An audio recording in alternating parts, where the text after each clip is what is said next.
Are you here, Al?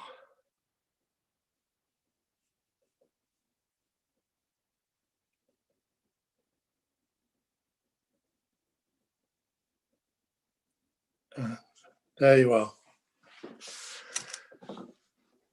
Just had to get up for a minute. Okay. Yeah, no problem. I'm going to call this meeting to order. I acknowledge that the District of Tofino operates within the territory of the Tla-o-qui-aht First Nation. A notice to attendees that the meeting is being video recorded and will be published on the District of Tofino's YouTube channel.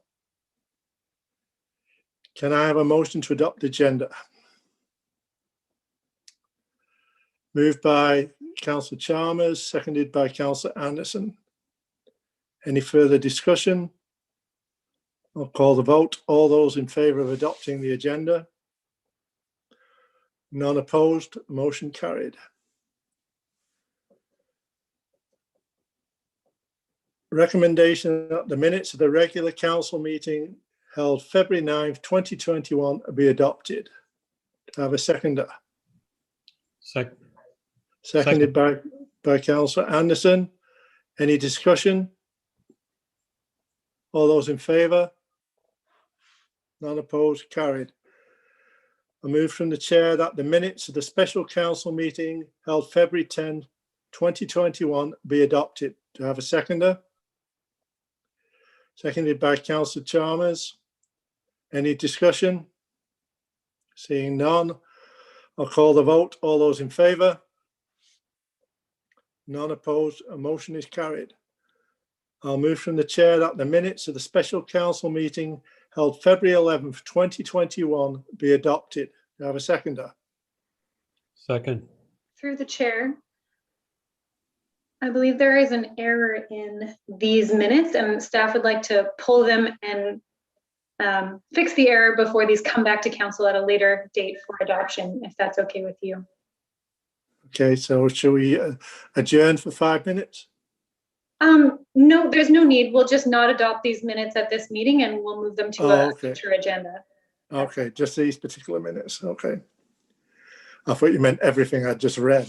Oh no, the minutes of the February 11th special council meeting just have a small error in them and we'd like to correct that before they're adopted by council. Okay, thank you for that. Do we have any public comment on agenda items, Elise? Through the chair, no one has signed up for public comment. Okay, moving on. Mayor's report, I have nothing to report. And we have no delegations. Correspondence, we have 3 items of correspondence. I would ask that council pick which items they would like to discuss, if any, and then we will go through them in numerical order. Are there any items council would like to discuss further? Councillor Chalmers.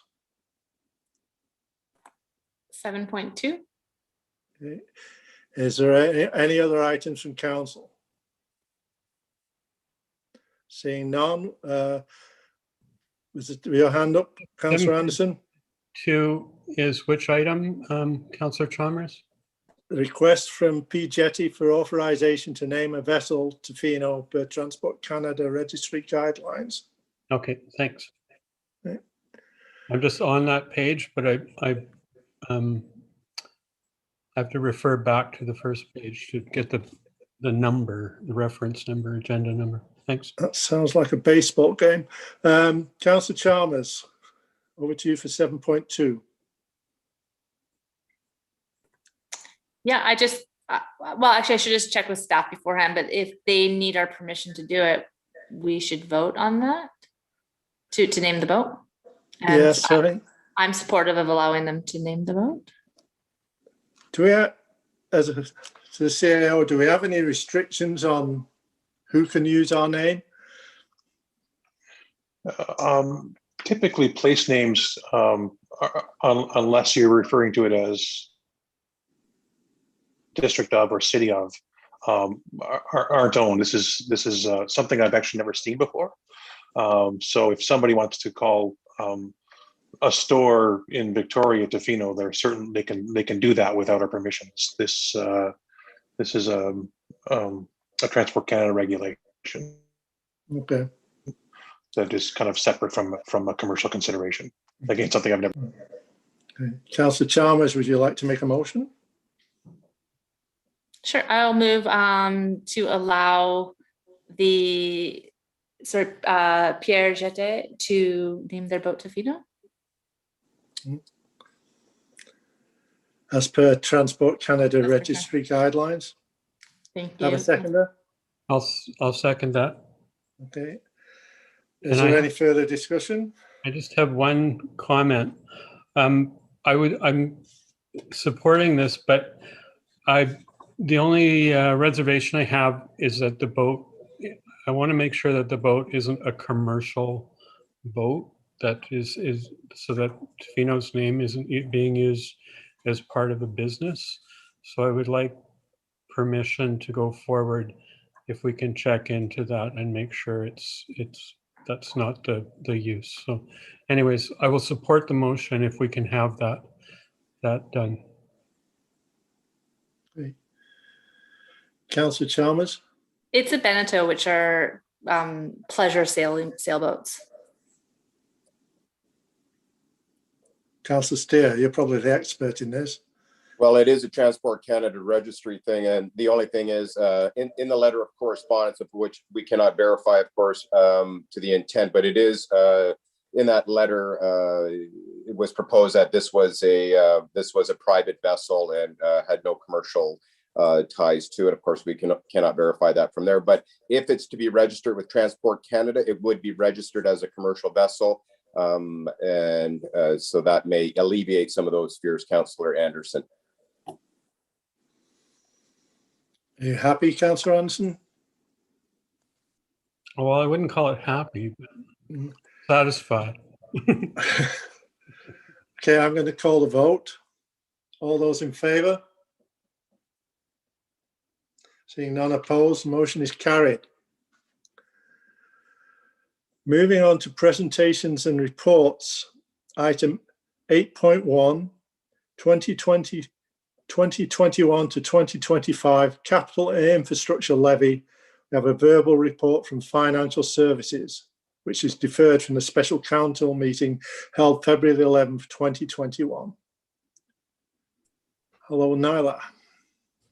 Thank you, Councillor McMaster. Tonight, I'll be bringing back the discussion regarding the Capital and Infrastructure Levy. We started the discussion, had quite a thorough discussion at the February 11th budget meeting, where I presented a few options for moving forward. And what I'd like to do first is go through the slides that I presented at the budget meeting, and then we can have some more discussion about the options presented. So I'll just take a moment and share my screen.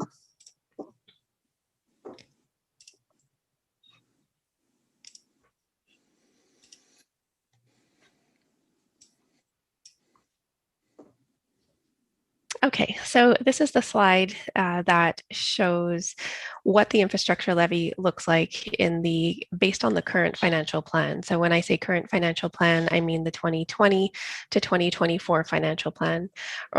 I have kept things consistent in the first couple drafts of the 2021 to 2025 financial plan, as was adopted last year. So I just want to go through the different columns. As council recalls, we put some economic measures in place in 2020 as a result of the pandemic due to the economic impact. So we have decided to reduce the capital and infrastructure levy. In 2020, we reduced it 100% and did not tax at all, and we contributed 10% of what we originally planned on collecting from general surplus funds. The plan that we laid out for the next 3 years, starting with 2021, we reduced it by 50%, and then in 2022 and 2023, we have a 25% reduction in each year. So it isn't until year 2024 that we will get to that optimal level of investment based on our current asset management investment plan. The red sections in year 2021 and 2022 show a contribution from general surplus, and the blue amounts represent the amounts that we will be taxing. So currently in 2021, we're taxing 387,609 to match that contribution from general surplus funds. And then the green amount are amounts that we won't be collecting and we won't be contributing from reserve funds. So now I'm going to go on to the next slide that shows the three options that I presented to council at the budget meeting. And forgive me, I will be flipping back and forth between the options and this slide. So the first option would be to keep the levy the same for all years as in the current financial plan, but remove the contribution from the general surplus reserve.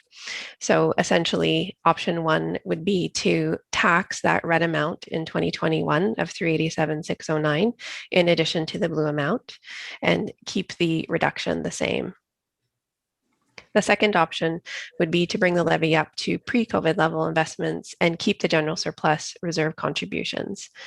So the infrastructure levy would move up to the top of that green bar, and we would tax for that additional 775, but we'd keep the general surplus contribution. The third option is to increase the levy to pre-COVID level investments and remove the general surplus reserve contributions altogether. So that would mean we would not apply any economic support measures this year, or in this 5-year financial plan, we'd remove the general surplus and we'd tax back where we wanted to be. So as you can see, the bars, if we were to go to the top of that green line, are growing over the next few years. So even by moving back to where we were originally going to tax prior to the pandemic, we wouldn't be reaching that optimal level of investment until 2024. So I just want to go over the numbers and have a look at what that would mean. So there's a lot of numbers on this slide, so forgive me. Let's just focus on the top table for now. The capital and infrastructure levy tax rate is shown in that second column, and so that's the draft tax rate right now. The option, or going through option 1, 2, and 3 essentially increases. So option 1 would increase by 2 times, option 2 by 2 times, and option 3 by 3 times. So going through the numbers in the table below, you can see both in bold, I've provided for comparison what we currently have drafted in the financial plan for some sample properties in the residential and the commercial class. And I choose those classes because that's where the majority of our assessment values are. Option 3 shows where we wanted to be prior to the pandemic for year 2021. And I've provided where we were at in 2019 for the infrastructure levy, as that was a more normal year for us prior to the pandemic. So you can see that the increase in taxation between 2019 and 2021 is not that significant if we were to move back to option 3. Option 1 is less than where we were at in 2019, and so is option 2, but it's closer. So I'm just going to stop sharing my screen for a moment because I wanted to, actually, before I do that, I'm going to go back to these tables just for a moment. So when we talked about this at the budget meeting on February 11th, we were quite focused on all 5 years of the plan, and council has had some time to reflect on this decision that we have to make, and I have had some time as well. And perhaps one way we want to look at this is have a look at and make a decision on year 2021 separate from 2022 and 2023. So not consider applying option 2 for all 5 years of the plan, or option 3 or option 1. With having a look at year 2021, there is some uncertainty going into this year. We are seeing some economic impact based on the restrictions that are currently in place. So that is having an impact on residents and the commercial class for sure. We have some uncertainty as we move through this year. We're unsure where the year will land from an economic standpoint. If we were to look back at year 2020, we saw that year from a financial side of things, just looking at district metrics, certainly I'm not speaking about the economy as a whole or impact to residents at all, but from our municipal metrics that we have and that what I can see is it was a far less risk than we actually we actually experienced. So we didn't see that risk to cash flows or the risk to revenue that we were expecting. Development was significantly higher than we had anticipated. We did see some revenues in some areas that we didn't anticipate to see, such as in utilities. We met our original budgets prior to reducing them as a result of the pandemic. So based on those metrics, as well as the payment of taxes and the cash flow that we receive from utilities and taxes, we didn't see that impact that we planned on seeing. So the recommendations that were brought forward regarding the infrastructure levy were very much based on information that we just didn't have, the unknown of the future, and how we would be able to move through the pandemic. So we put a lot of financial measures in place last year. With the uncertainty in 2021, perhaps it makes sense for us to continue with applying some measures. But in 2022, there is an option to just move back to those regular pre-COVID investment levels. So I think I'll leave it at there for now. I've presented a few options and perhaps suggested another course of action, just looking at year 2021 and then making a different decision for 2022. So I will pause there and happy to answer any questions. Thank you, Nyla. Are there any questions for Nyla?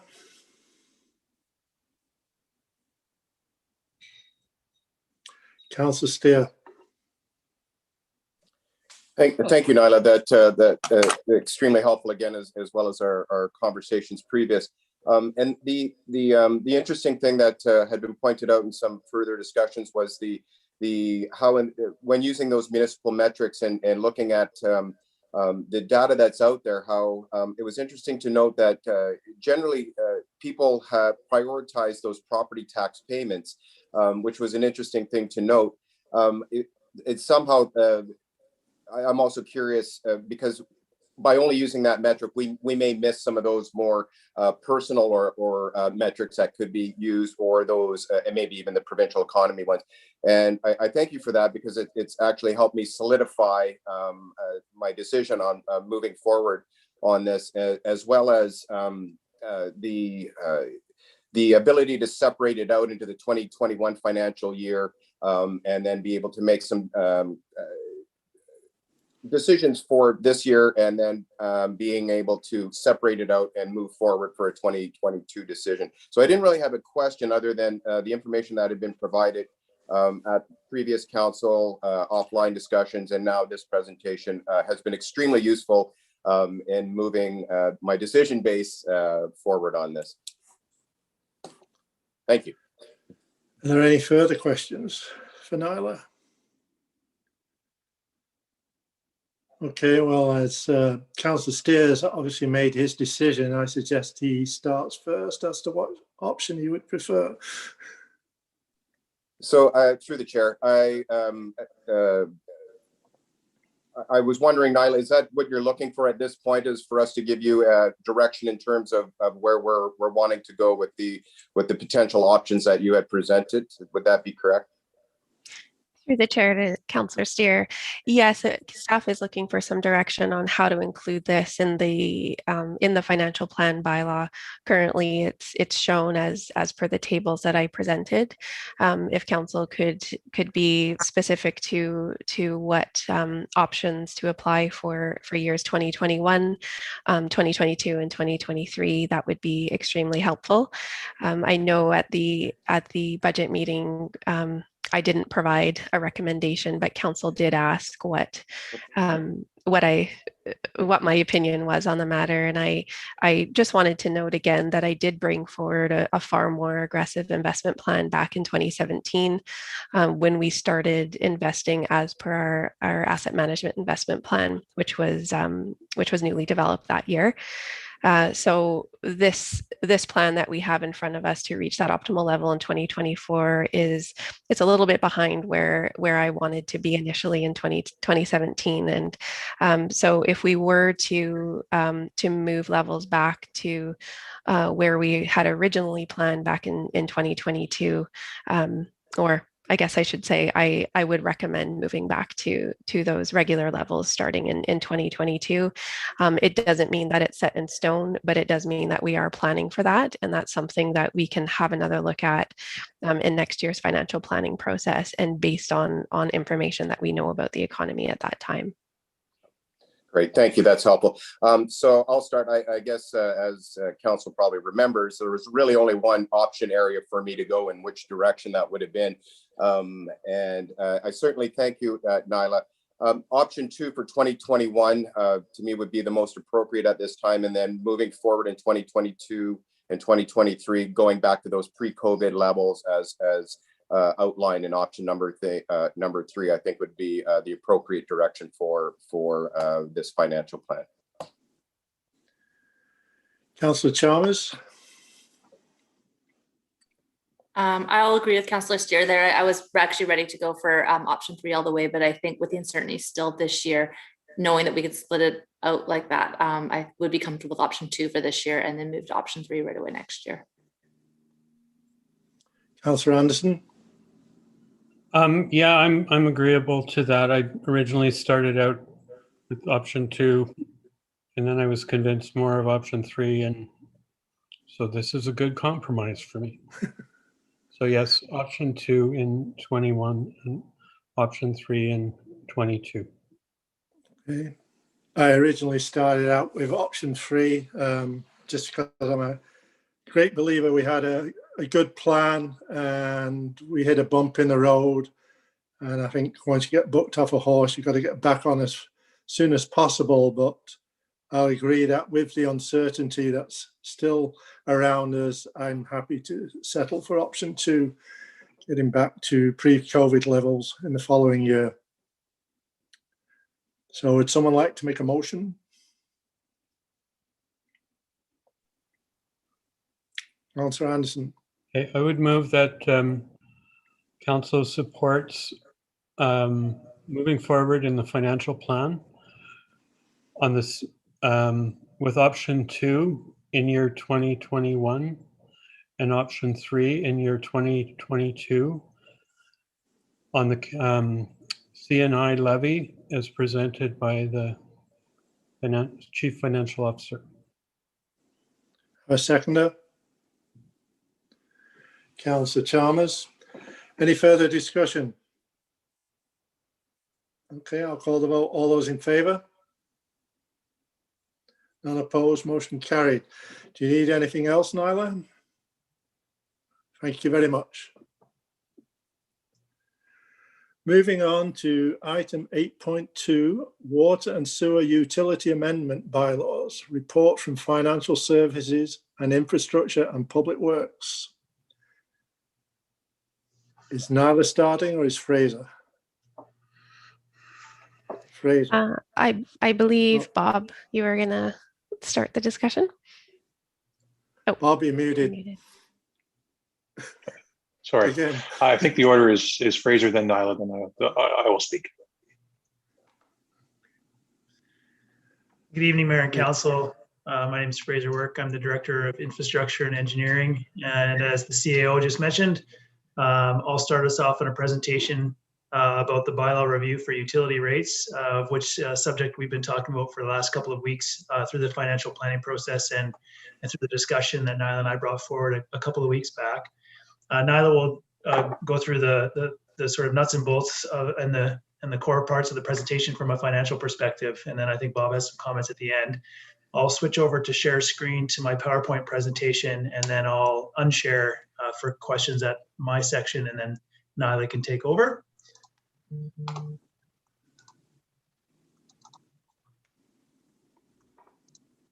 So that will hopefully be a full screen for a PowerPoint slide. I get it. Correct. Okay, thanks. So the purpose of today's presentation is to introduce an amendment to the water and sewer utility rate bylaw as per the report that's been submitted before council.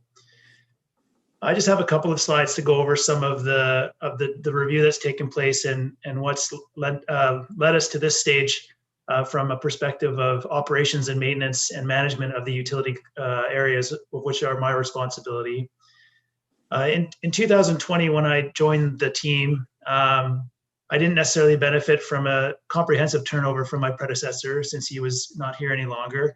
And what I did was start to immerse myself in the planning and the management of these different areas, helped in major parts by my colleagues and my staff. What we did do is start to step through all of the budget areas for the water and sewer utilities with a focus on water as a high priority, and tried to get a clear understanding of how healthy were our funding levels to manage those utility areas, how had our budgets responded over time to different forces like escalation, increased operations and maintenance needs due to aging infrastructure, and also started a similar discussion in the capital planning area to look at our longer term view, of which has been subject to some discussions during our last financial planning sessions last week. What we did find was a clear indication that in certain areas of the budget, we were short on funds required to support operations and maintenance in critical areas. As per the financial planning document, council would know and the public might be aware that our budget is divided into sections normally associated with different infrastructure locations and different infrastructure types. And we set our funds for maintenance and operations to each of those locations in different asset groups. So what we did was almost a line by line between finance and engineering infrastructure to look at how healthy those were to support ongoing operations. And as we understood that it was going to take us quite a while to do the necessary planning to get to a comprehensive rate review and a structure of our financial rates for the utility areas, we did discover that there was several areas that we would consider no regrets as a requirement for additional funds to support what we would suggest was prudent minimums for us from an operations and maintenance perspective. One of the first things that came out of that review was put before council at the early stages of the financial planning process in 2020, where we looked at adding a proposal for an additional utility person, which was then being fulfilled through a temporary staff that had been in the group since earlier in 2019. It was very clear to me and to the CAO and to staff that we needed additional forces and horsepower in this area that we could maintain healthy staff levels to make sure that the utility was supported, because it is supported on a 24/7 basis. And that would be essential for us to maintain our on-call, emergency, and irregular requirements that happen after shifts and in the quiet hours. That position has been filled, and we are staffing up the training requirements to get those persons with the required qualifications so that they can move forward with more independent work in the months to come. So that's been a successful addition to the team, which of course draws on operating funds. If I was to summarize the differences between a 2020 financial plan and a 2021 financial plan, we would break down the more significant portions of expenditures as depicted on this slide here. So wages are divided between the two utilities for that single staff person. We also have some administrative costs that support that person as well as the group itself. And then we have a breakdown of certain things that are needed. In some cases are one-time costs, and in other cases might lead to additional costs in years to come, which is going to be part of our ongoing review in 2021.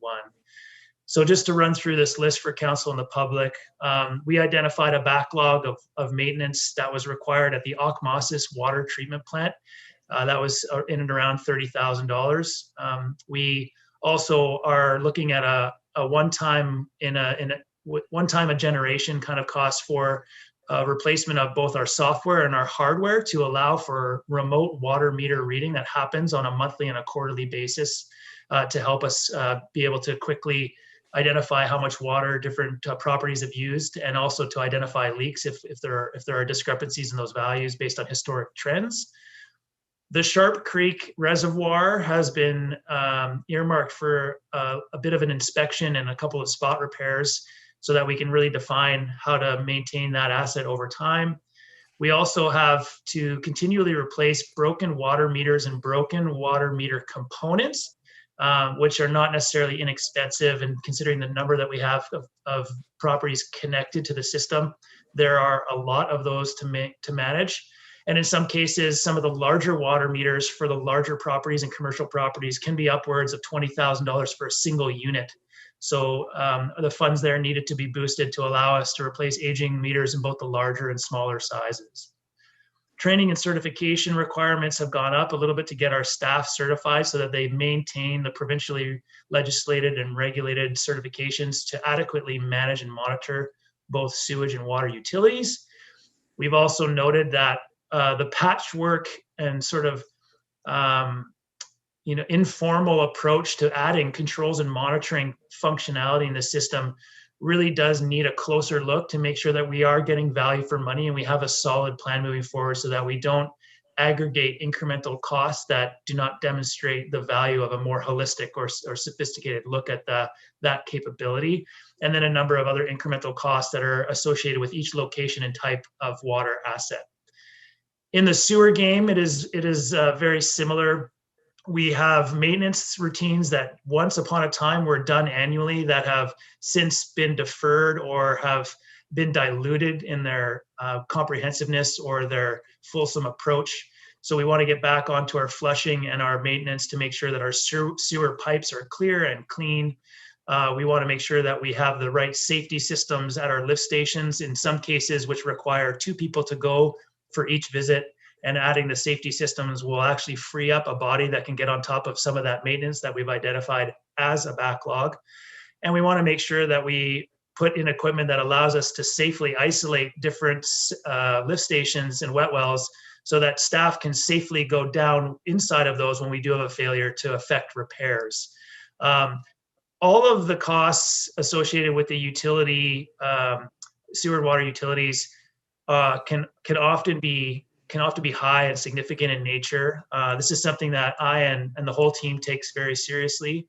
And as we continue to learn by doing, as we sort of kick over the rocks of things that maybe have to be done that aren't being done as frequent as required, and defining what the long-term operations and maintenance needs of the utility are, we expect that we will be able to drill down and get to a much better, more comprehensive and more defensible long-term plan for how these monies need to be spent on an annual basis. So I would expect us to be able to come back and reduce in some areas and to make sure that we still stay within the levels of service that we would wish to stay within. And in other cases, we may need to increase spending in order to maintain adequate levels of service or levels of service that are defined by balancing those trade-offs between cost and capability. So that's a bit of a sort of a deeper dive into some of the reasons why we've been having this discussion over the past couple of weeks, and really is based on that no regrets recommendation or proposal by the Chief Financial Officer and myself to take this increase in 2021 financial plan that we could then strengthen by more analysis in 2021 and report back to council with a bit of a more longer term look at how rate structures and rate setting would be recommended for moving forward. So on that note, I'll stop sharing my screen and pause there for questions, and then Nyla probably would just take over on her part of the presentation. Councillor Steer.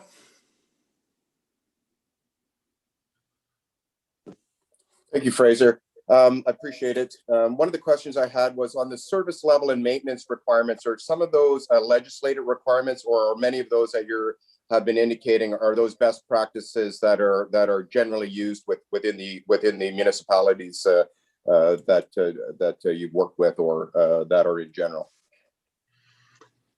Thanks for the question, Councillor Steer. Through the mayor, there are some requirements like training and certification that are of course legislated provincially for us to maintain as far as the service and the systems go. And then there are other due diligence requirements that the systems themselves would require. We would obviously seek to meet or exceed any requirement that is a legislation, and obviously make sure that we aren't introducing faults onto the system through poor maintenance practices or inadequate operational routines. So it is really a combination of the two, and we look to partner up with Island Health to make sure that we have those things in place and that we have the right moves moving forward. and that we don't find ourselves short on any of those requirements.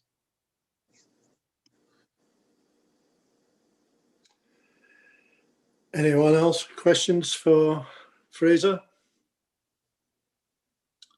Okay, thank you, Fraser. Thank you. With council's indulgence, we're just going to switch around what I said about 5 minutes ago, and maybe I'll speak to a few things, and then Nyla can go into some of the financial modeling that she has to share with council. So I want to speak to the environmental service fee and how from when council saw this in budget presentations very recently as a 13% increase, and it changed to a 14% increase. To accommodate an environmental service fee. As the report notes, such a fee is contemplated in the council's strategic plan for consideration in Q1. And I have to say at this point that I thought we were further along collectively in our thinking with respect to how that would be implemented, and thought that it would be appropriate to put it in the bylaw at this time rather than to wait for the next time a bylaw like this came along. It seems from talking to all of council members individually yesterday, this has landed worse than flat, and I apologize to council for the comments that you've received and how it impacted you as individuals. There certainly have been challenging discussions, I understand, in the last few days, and again, regret how this unfolded.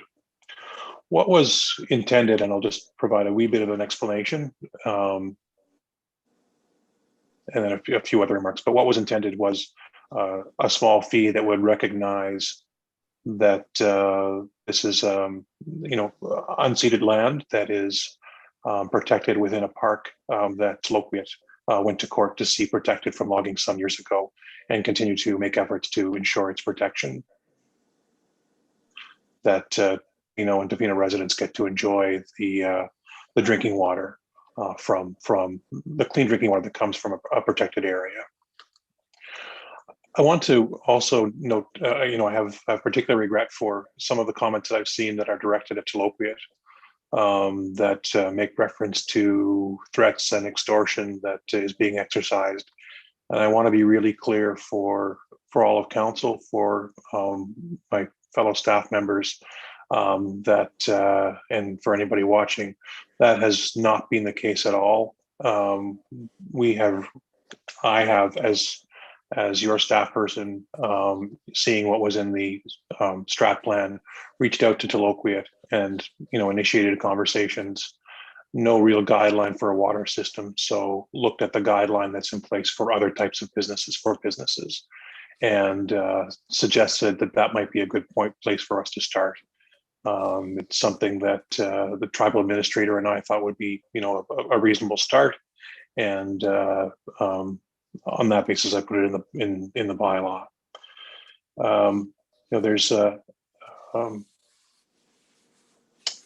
as I said, this has been something that's this is land that's been protected for some decades. When water system improvements were made in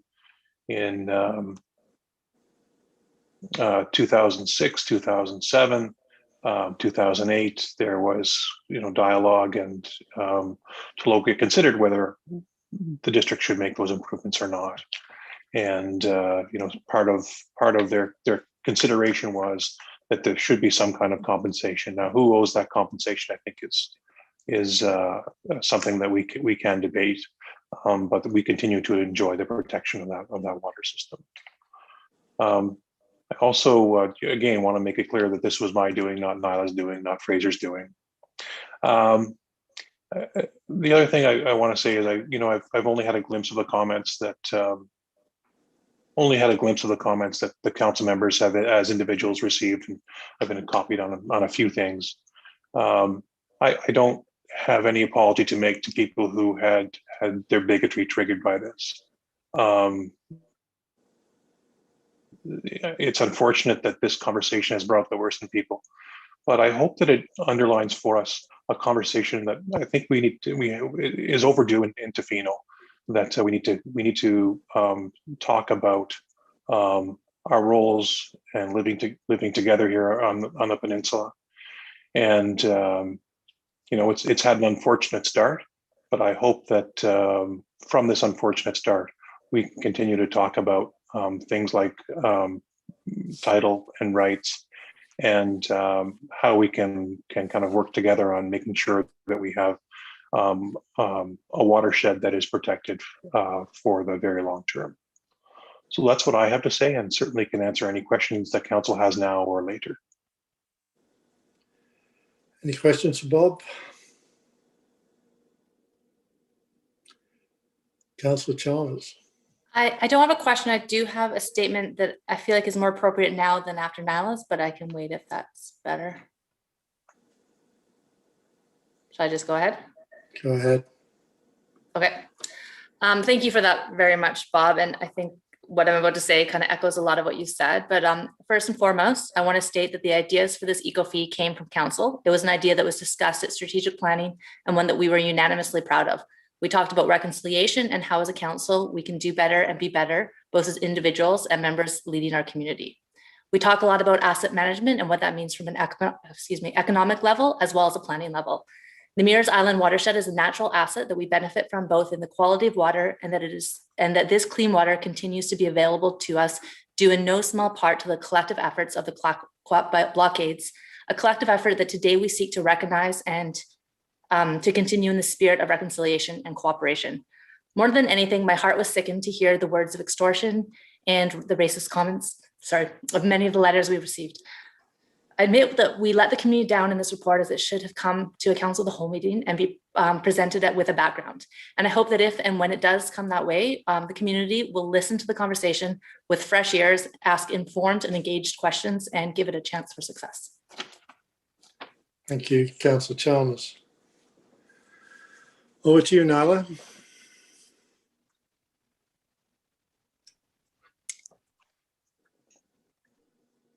Thank you. I'll just take a moment here and share my screen.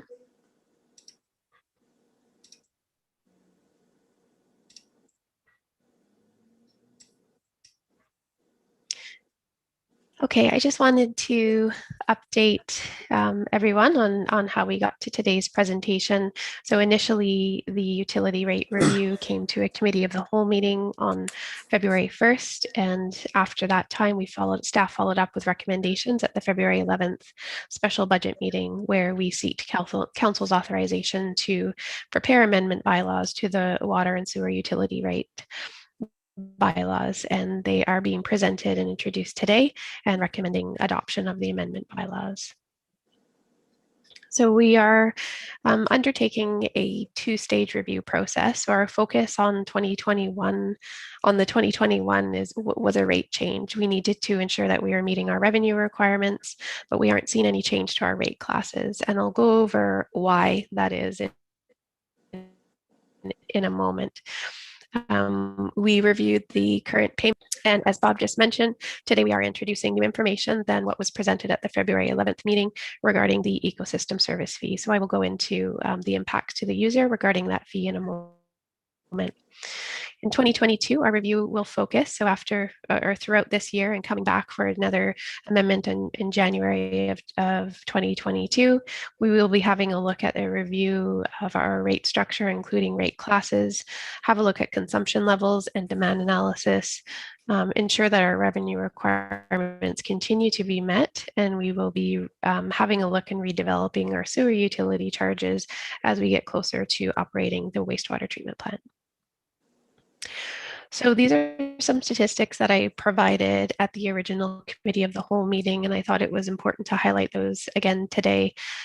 So in 2015, which was the last time the rates were reviewed, we had a look at where we were seeing the most amount of demand, and we established a rate structure that would ensure that low consumers of the system would pay their proportionate amount, and higher consumers would pay a higher proportion. So we wanted to have a look at where this demand and consumption levels were sitting based on the classes that we established. So in the residential class, we have a flat fee that comes with a certain amount of, comes with 30 cubic meters of consumption. And we have a variable fee that is based on a certain amount of consumption, and then it goes up from there. So I'll go over what that looks like in terms of a utility bill in a moment. But essentially 34% of the revenue that is collected or is collected by the residential class is matching the total consumption within that class of 33%. Similarly, in the commercial class, and I will include the fire flow class, which are linked to and attached to commercial and other accounts, amount to, we collect 66% of the revenue from those two classes, which is making up 67% of the demand of consumption. So the why I feel comfortable staying with this current rate structure is we're ensuring that we continue to meet demand and we are charging appropriately. So the ecosystem service fee is being charged on or proposed to be charged. So the amount that would be collected is a 1% on the fixed and the variable water rates, which I'll go over in detail in a moment, and then subsequently transferred to Tla-o-qui-aht First Nations for tribal park initiatives. The charge would be to the residential and the commercial and other class. It would not be charged to the fire flow class. The fire flow class, as I mentioned, is attached to a consumption meter on the commercial and other properties. It is a fixed fee that's related to infrastructure event on the property. So the proposed utility rates for April 1st, as included in the amendment bylaws that are attached and included in Council's agenda package today, are as follows. So that second block is for water, and the last block there is with respect to sewer. The sewer charges that are being presented on this table have not changed from what was presented at the budget meeting. So I'll just focus on the middle of the table, which differs slightly from what was presented at the budget meeting on February 11th. So the current rates for the residential class have a fixed fee of $35 currently, and that comes with a 30 cubic meters of consumption. If we were to increase rates by 13%, that flat fee would increase $39.55 to $39.90.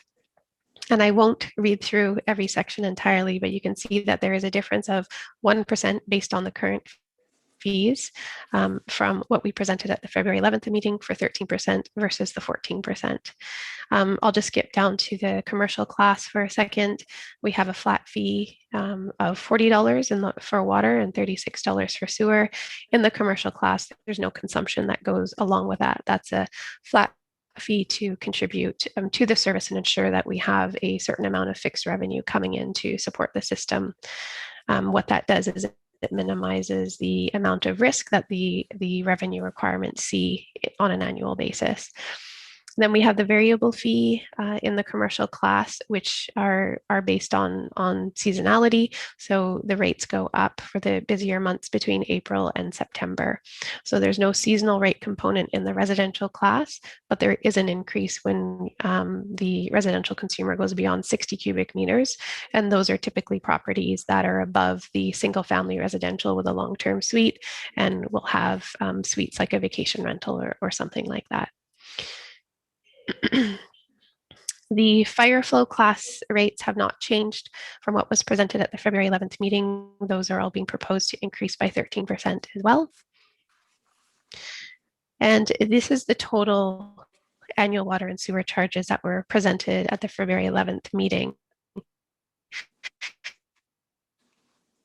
And what I've done for taking those last two columns, the annual increase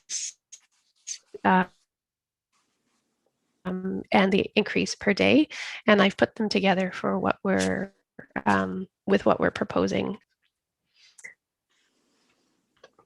So on the I'll just go quickly through the single family residential. Actually, I'm going to change course for a moment. I'll go over that in the slide where I pull these two together, because this differs. This information differs from what we are presenting and proposing today. This is what we are proposing with today's rate for an average account in these different categories. So for residential single family, the average consumption is about 200 cubic meters per year. So that would be for a home with a family and likely a long-term suite or not. The current annual charge for that for water and sewer is $555. That would be proposed to go up to $630. The annual increase is $75 or 21 cents per day. For residents with a vacation rental, on average, will consume about 500 cubic meters per year. That's $1,550, proposed to go up to $1,760. So that's an annual increase of $209 or 57 cents per day. So what this is showing between these two different properties in the residential class is that where we see higher consumption on a residential property, that property will pay more because that rate increases after consuming 60 cubic meters of water. For a commercial property under resort, we have an annual consumption of 4,060 cubic meters. The current charge is 12,992, and that was proposed to go up to 14,741. That's an annual increase of 1,748 or $4.79 per day. For a average restaurant, 1,600 cubic meters of consumption, it's proposed to go up annually $701 or $1.92 per day. So on the next slide, I'm pulling together the last two columns in the previous slide and the two columns here to show what the difference is from what we presented on February 11th and what we are presenting today. So with a 13% increase in the water and the sewer utility, that's what the first or the second and the third column there would be. And then the last two columns show what a 14% increase for the water utility only would be, keeping a 13% in the sewer utility as we presented at the budget meeting. So you can see by adding the 1% ecosystem service fee, we're seeing in a single family residential home, we'll see about $2 increase per year, or it would go to 21 cents per day instead of 20 cents. For a home with a vacation rental, we're showing that go up about $8 per year. It would be 57 cents or additional 2 cents per day. For a resort, we are seeing a slight difference there as well, going from an annual increase of 1,670 to 1,748. So that increases about 20 cents per day as well. For a restaurant, we are seeing that go from 670 to 701. So originally it was going to be $1.84 per day, but now it's looking like $1.92 per day. So the next step in the rate review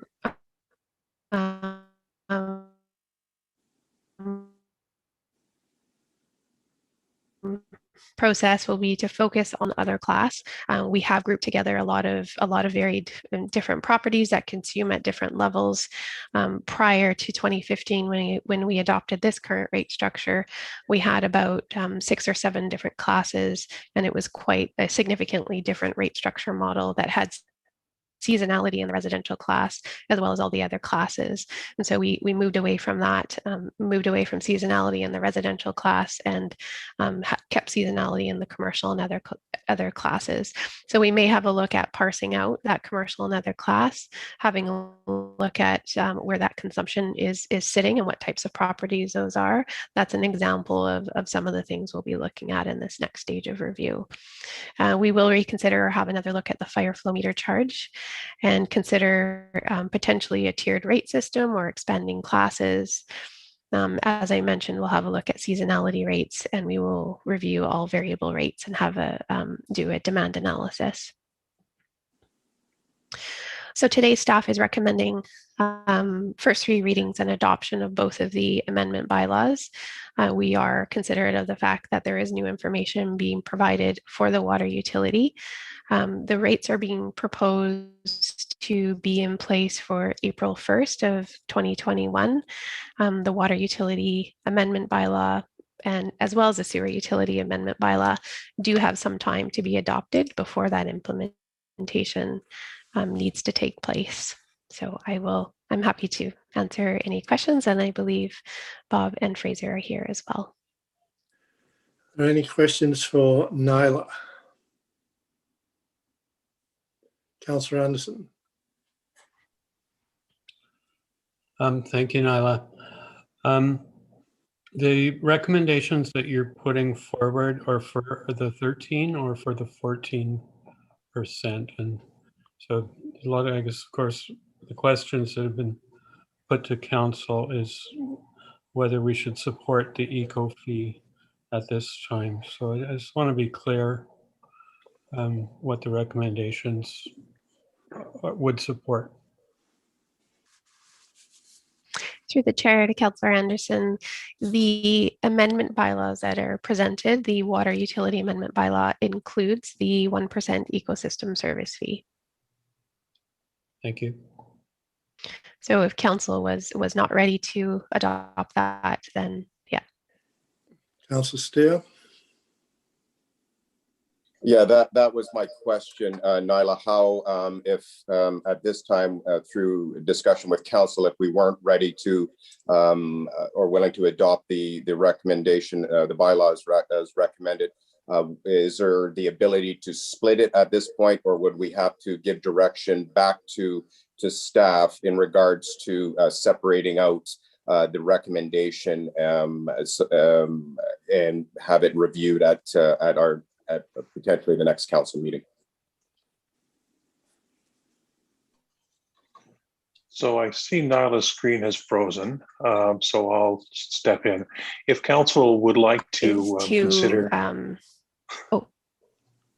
so if council would like to consider the bylaw in a different form than it is presented now, if we could ask council to provide that instruction for us. So if that is a 13% rather than a 14%, provide that instruction for us, and we can bring that bylaw back in 2 weeks rather than trying to amend it on the fly. We thought about different scenarios, and the cleanest thing and most transparent thing for us to do is to get direction from council and then bring a revised bylaw back in a couple of weeks. So from my perspective, and I, of course, hear the rest of council, I would certainly support bringing it back in 2 weeks with looking at the 13% and having the discussion about the 1% ecosystem service fee to be in another format as potentially presented by Councillor Chalmers earlier in the discussion. Councillor Anderson. I guess I'd like to sort of thank all the members of the public who took the time to write to council and express their concerns regarding the proposed eco fee. I believe that council hasn't fully fleshed out what this means and fully explored the implications of it. There's a principle at stake here, I think, that needs to be addressed, and that's going to take some time and work, I think, to get it back to council and present it to the public. This we're moving ahead with some, of course, budget consultations, and so far this didn't form part of the input and feedback that we received from the public until later meetings when we further discussed the water rates and the structure of those. So I think we need to continue to have that discussion around the eco fee, but I don't believe at this time we've presented it in a clear enough way, and I think there's many bits of information that we need to flesh out, and we need to, I think, consult with the public and get a bit of a process going around this so it's really well understood. And there may be work to do even with the province and more work with Tla-o-qui-aht First Nation as well. So I've had many years on council, as I think many people know. And the relationship that we have to Tla-o-qui-aht, to me, is long-standing, and it goes back to some of the agreements that were made originally when Mears Island was spared from logging, and the way that members of the community in Tofino and leadership and both communities of Tla-o-qui-aht and Tofino work together to ensure the protection of that piece of Tla-o-qui-aht territory, and of course the watershed from which we benefit from, as well as the environment that surrounds us that we all benefit from. The relationship with Tla-o-qui-aht has developed since those days. We've had a protocol document that we've agreed on with the district. We've had a central region board process back in the days when I was mayor that I worked on, that went a long ways to bettering relationships between the settler communities and the First Nation communities surrounding Tofino and throughout the regional district. And a lot of understanding was developed at that time. And of course, that the outcome of that was the Watershed Plans for all of Clayoquot Sound that were signed off and eventually adopted by the legislature in Victoria. Since then, we've furthered agreements with Tla-o-qui-aht around the development of osmosis and working towards in small steps and some larger steps towards reconciliation, towards recognition of the territory which we all live in, and the history of that. The future of Tofino and its people and the people of Tla-o-qui-aht are linked, and it's important that that relationship remains strong and that we move forward together and in agreement. So I think there's some work to be done on this, so this is well received by Tofino and its population and not misunderstood. It doesn't become a point of rubbing salt into old wounds and a point of raising any number of bigoted remarks or accusations of extortion, etc. This is a process of relationship building. It's a recognition of the generosity of the Tla-o-qui-aht and the workings of the past that have brought us to a good working relationship, and we can't let that be destroyed by some reaction to this. I think we made a mistake in council in not fleshing this out more before we brought it to the council table, and I think that is shown by the reaction that we received over the last few days in the emails. So I look forward to having those discussions and moving forward in the spirit of fairness and the spirit of reconciliation, and with the acknowledgement that we operate together and working in agreement. So I would like to be able to support this at this time, but clearly we haven't done our homework and background of this well enough to get everyone on side. And I think we need to work hard towards that before we can move forward on the 1%. So I don't generally make really long statements like this, but I think it's important at this time to provide some of my thoughts and background on it. And I would like to move forward with a 13% increase at this time and continue to do the work that it takes to to implement a more fair system that acknowledges the generosity and the territory that we work in. And that's it for me. Councillor Chalmers. I would like to respectfully disagree with Councillor Anderson and the fact that I do think that the staff as well as the council did our homework. We had big conversations about this. We knew what we were doing and why we were doing it. I think a communication piece was missed to the community, and that's why we're at where we are now. But I feel very strongly that the homework has been done and the understanding is there, at least for myself.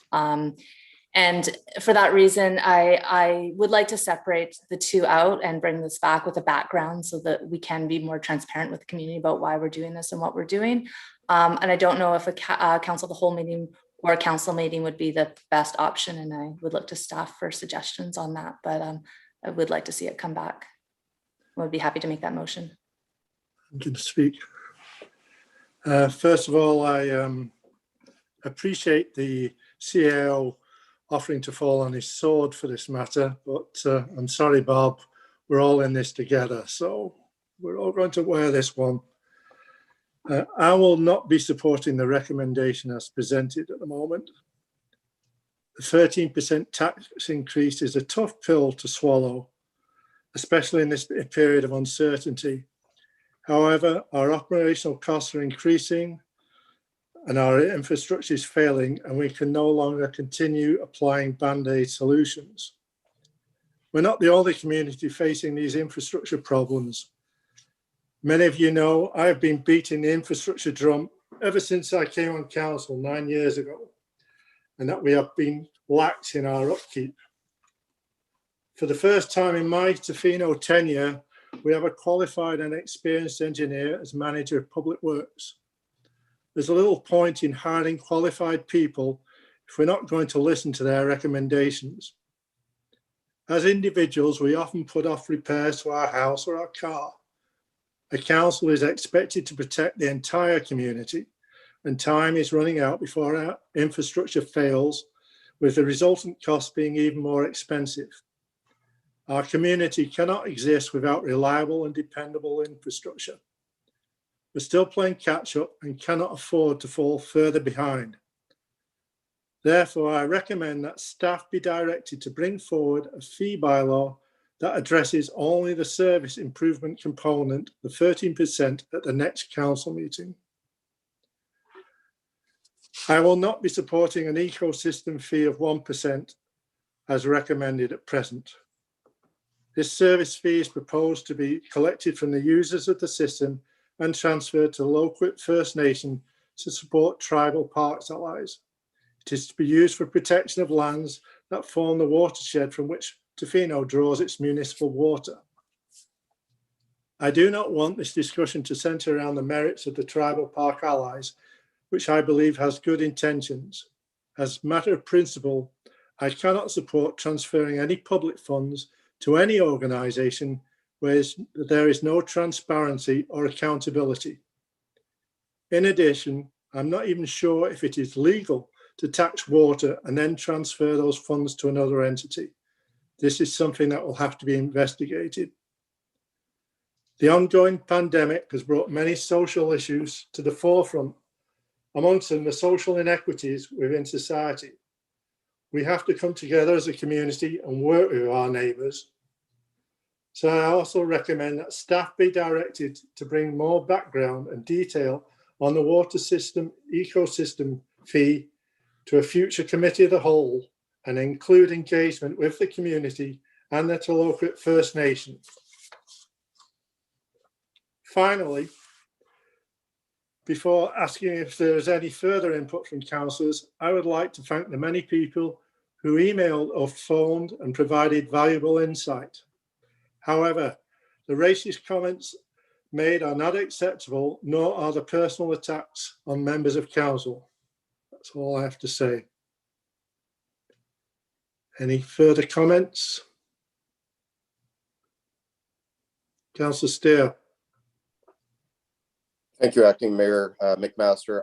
At this time, I didn't realize when we would be to make our comments specifically based on this. And I did have a prepared speech, but I think it's all of the councillors have encapsulated many of the issues that have been brought forward from the community and from council themselves. And I thank staff once again, and particularly our CAO for his comments regarding this.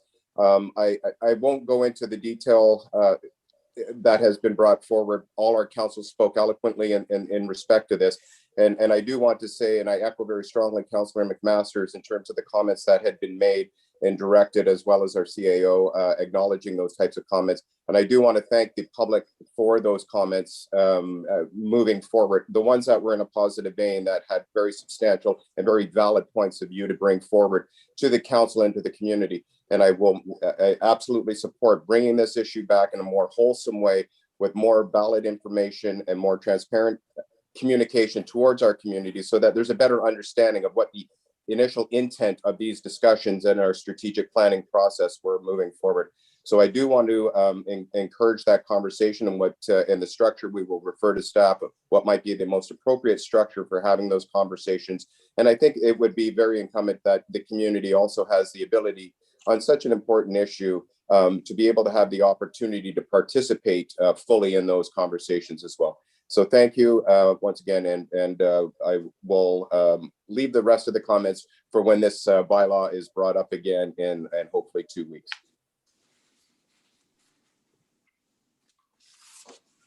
Anyone else?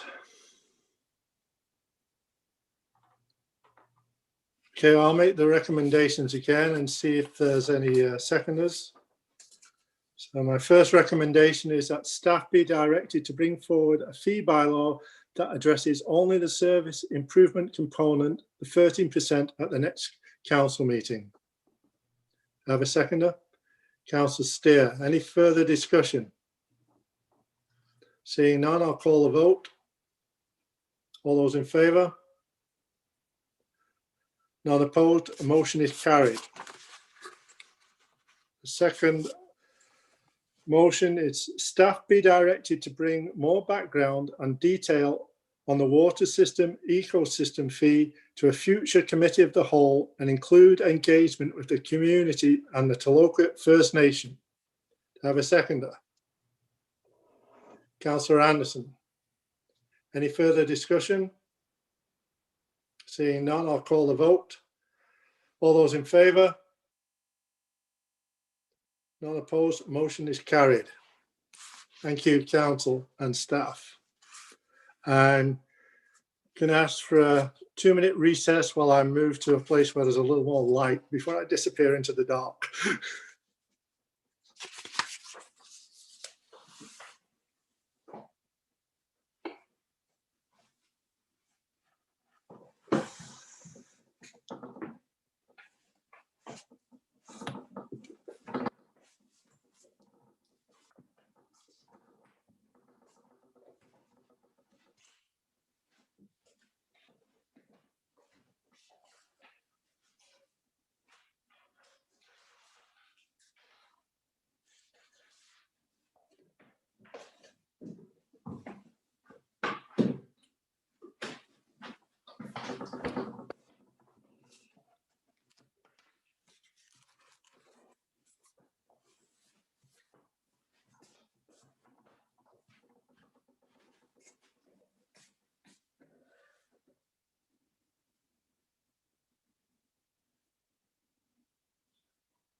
Let there be light.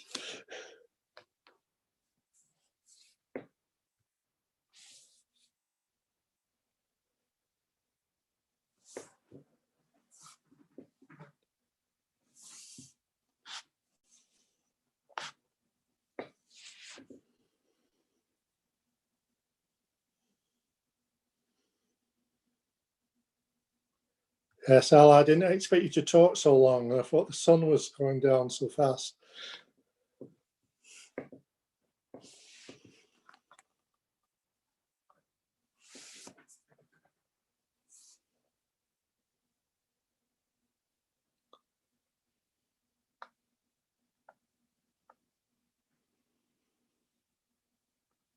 Bob, are you back? I am here, yes. Okay.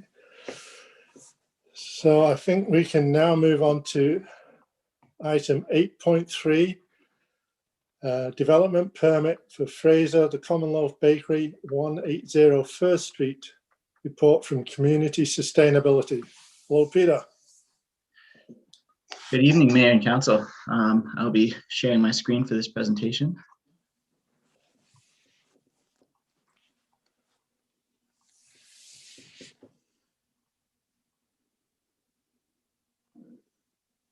So hopefully everybody is looking at the screen that says Development Permit 0521.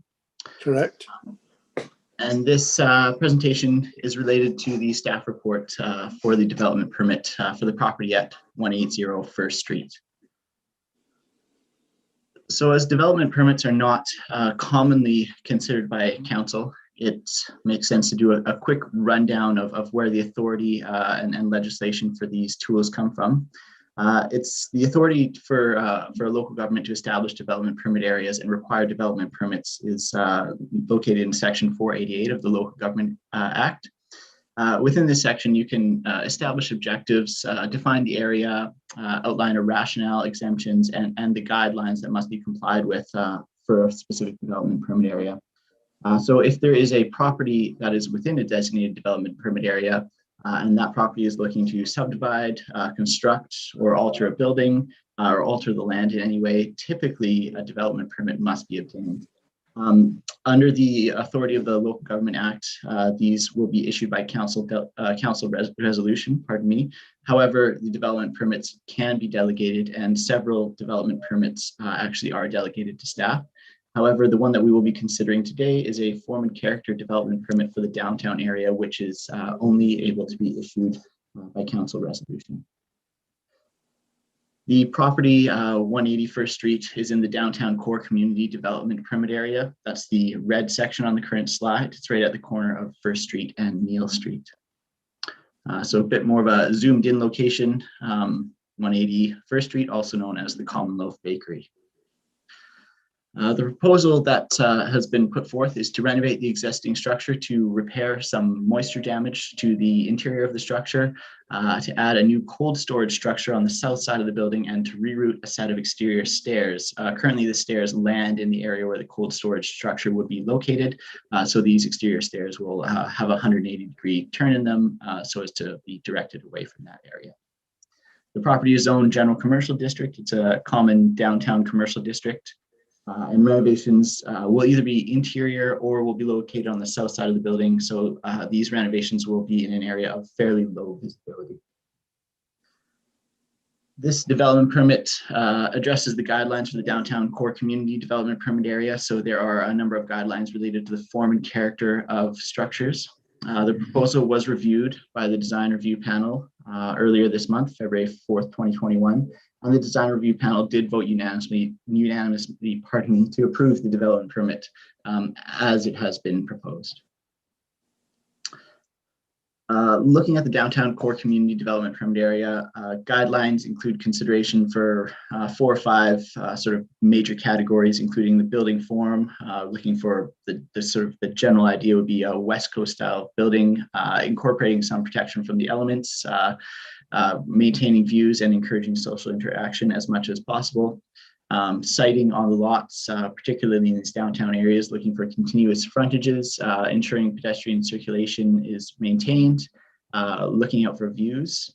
And the exterior finish is sort of indicated to be more natural materials with strong colors, and landscaping and signage should be unobtrusive at a pedestrian scale. Many of these guidelines don't actually apply to this particular application, as this is a relatively minor renovation, but it is worth reviewing what it is that we actually consider when we look at these development permits.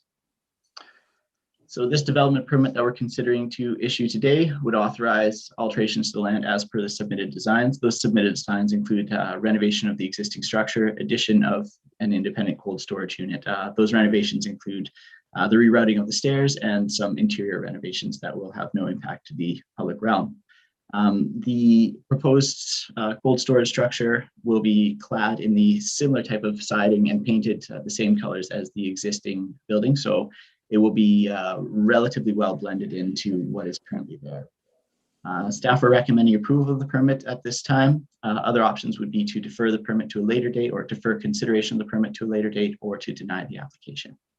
If there are any questions or comments at this point, I'm happy to speak to them. Thanks, Peter. Any questions for Peter? No, seeing none, would somebody like to move the recommendation? Sure. I'll move that council approve and issue development permit number 0521 to Maureen Fraser for certain alterations on lot 10, block 11, district lot 114, Tla-o-qui-aht District Plan 1615 in the form attached as appendix 1 to the report titled Development Permit Fraser Common Law Bakery, 180 First Street, dated February 23rd, 2021. Second that. Seconded by Councillor Anderson. Is there any further discussion? Seeing none, I'll call the vote.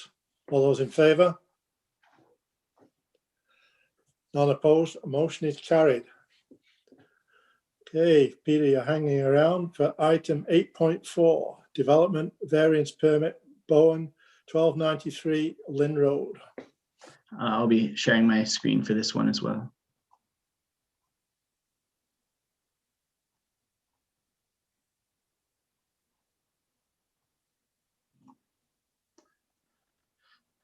This presentation is related to the staff report outlining the development variance permit application for the property at 1293 Lynn Road.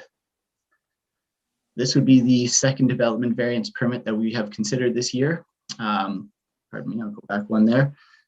We were looking to reduce the minimum front yard setback from 12.2 meters to 9.2 meters. The applicant is proposing to build a caretaker's cottage.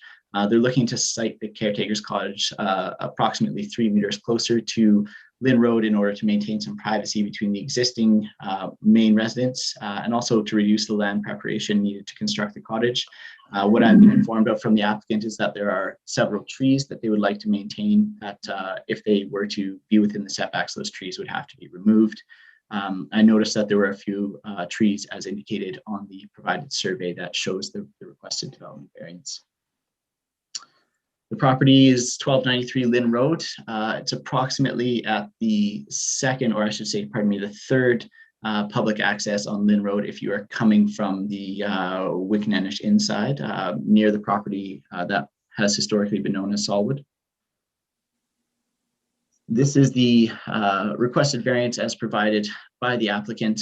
The area that will be within the proposed setback is shown in the shaded part there. That's the proposed cabin foundation. And the small little number there highlighted by the yellow 9.24 meters will be the actual setback from the front lot line. Immediately to the right of the rectangle is Lynn Road, is the Lynn Road right of way. So when I speak of the front lot line, I'm actually not speaking of the beach side. I'm from a zoning perspective, we consider the part of the lot that's adjacent to the nearest road to be the front lot line. The criteria that we use to evaluate these applications is helpful in maintaining a certain consistency across all these applications. So looking at the form and character of a street and how this variance may impact it, caretakers' cottages are permitted use within the RA1 zone. many similar properties in the area do have single family dwellings and caretakers cottages. So it's not an uncommon use. In terms of setbacks to the front yard, there have been, since my time here at the district, a couple of very similar development variance permits. Typically, the property owners will maintain a buffer between Lynn Road and the property. And so it's unlikely that there will be much visual interference from the variance to Lynn Road itself. Regarding natural features and functions of the lot, the proposed variance has been requested largely to minimize the removal of trees and vegetation. There are no environmental development permits on the property, and so no particularly sensitive areas would be affected by the proposed variance. In fact, the only development permit area on the property, pardon me, there is a development permit area on the property, but it's right at the interface between the marine and terrestrial environments along the foreshore. So this variance would actually move the proposed caretaker's cottage further away from that development permit area. Regarding design and siting, the proposed variance will allow the structure to be sited away from some larger trees in the lot. There's the potential to have a slight improvement in solar exposure. With respect to privacy, that was the other primary reason that the applicant has cited for applying for this variance. They would like to maintain privacy between the two dwellings. There is no requested setback variance for a side yard setback. So staff do not consider that any sort of imposition of privacy with the neighboring lots. And as mentioned earlier, staff are of the understanding that the proposed caretaker's cottage will not be very prominent from the street. And regarding views from neighboring properties, views from neighboring properties are not expected to be impacted. Again, the visuals from the street will not be significant, and the variance itself should not impact existing views. Regarding flexibility in the building design, comments from nearby property owners have been solicited through the notification process. And this variance is designed to allow a little bit of flexibility in the siting of the proposed caretaker's cottage. So I should note at this point that there was an error in the staff report. Originally, this application was received in the fall of 2019, and the staff report was prepared and actually put forward for a council agenda in 2019. However, the applicant asked that it be held off. So I believe in the staff report that was submitted, the dates weren't changed from the original notification. However, there was a notification that did go out on February 12th of this month. No responses were received by staff during the official notification period, which ended yesterday at noon. However, it's worth mentioning that I did receive an email from a neighboring property owner this morning, noting that they only received the notification yesterday. And so they mentioned that they were a little bit concerned. The notification had a map associated with it, and on that map there was a similar red circle kind of indicating where the proposed caretaker's cottage was, as was shown on the previous slide. And they noted that the red circle encroached on their property. And they felt that that meant that we were giving the applicant authority to build on their property. I've since replied to the email indicating that that's not the case, and that the red circle was just generally to draw attention to where the variance was being requested for. I haven't heard back from that neighboring property owner. However, their email did not, indicate any major concern with the variance itself, just a confusion with the notification. So staff are continuing to recommend approval. Other options would be to refuse the application or defer the application to a later date. If there's any questions or comments regarding this application, I'm happy to speak to them. Thanks. Councillor Anderson. Yeah, thank you, Peter. I received a call from the same neighbors that were in receipt of the notification fairly late. So I'm sort of cognizant of the fact that when somebody is notified and they happen to be out of town or living out of town in the winter time, as these people were, it's a fairly short period to get mail, and they live in Victoria. So it took that long for the mail to get there. So I'm a little concerned that maybe when we have a notification period, that maybe a longer period should come between notification and then final consideration. I'm not sure if that is a concern only this time or if it's happened before, but that was one thing. In speaking with those people and following through and talking to you earlier, I believe that their concerns have been satisfied. They were more concerned about the variance might put the building closer to their property and their current residence, which it doesn't do. So they're satisfied with what's being asked for is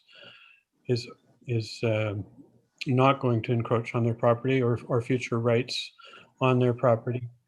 The one question that they had, and this is a little unrelated to the variance that I wasn't able to answer, was just the size of the cabin. And at one point, district had a bylaw in place that limited the size of the caretaker cabin, I believe, to 750 square feet. Not sure what that is in meters. Did we change that, or is that still the current limitation on caretaker cabins? Just to satisfy that question for them, not to, it doesn't have any bearing on the variation. Yeah, no, certainly the limit to a caretaker's cottage footprint is 70 square meters. So that equals about 753 square feet. So you're correct in your note about 750 square foot footprint. We do allow a maximum height of approximately 26.25 feet. So that often we get 2 stories of 750 square feet for a total of about a 1,500 square foot structure. Okay, thank you. That's all I have. Seeing no further questions, would somebody like to move the recommendation? Okay, Britt, were you going to move it? Go ahead, go ahead. Okay. I'll move that council approve development variance permit number 0221 to vary the District of Tofino zoning bylaw 770, 1997 for Lot A District, Lot 274, and part of the bed of Templar Channel, Clackwood District Plan VIP 76323 as follows. Vary Part 18.6.1 of the District of Tofino zoning bylaw number 770, 1997 to reduce the minimum required front yards in the RA1 zone from 12.2 meters, 40 feet to 9.24 meters, 30.3 feet, as shown on Exhibit A to DVP 0221. Have a seconder, Councillor Steer. Any further discussion? Seeing none, I'll call the vote. All those in favour? None opposed, motion is carried. Moving on to item 8, thank you, Peter. Moving on to item 8.5, design review panel. I will move from the chair that the minutes of the design review panel meeting held February 4th, 2021 be received. Have a seconder? Councillor Chalmers. Any further discussion? Seeing none, I'll call the vote. All those in favour? None opposed, motion is carried. Moving on to item 9.1. The District of Tofino Housing Bylaw, Housing Agreement Bylaw number 1305, 2021 be adopted. Is there any presentation? Okay, is there a presentation on this, Bob? There's not. There's none. Okay, do I have a mover? Councillor Steer, seconded by Councillor Chalmers. Any further discussion? Seeing none, I'll call the vote. All those in favour? None opposed, a motion is carried. There's no business initiated by council members. Question period. Is there anyone signed up, Elise? No, no one has signed up for question period. Okay. Would someone like to move going into the closed session?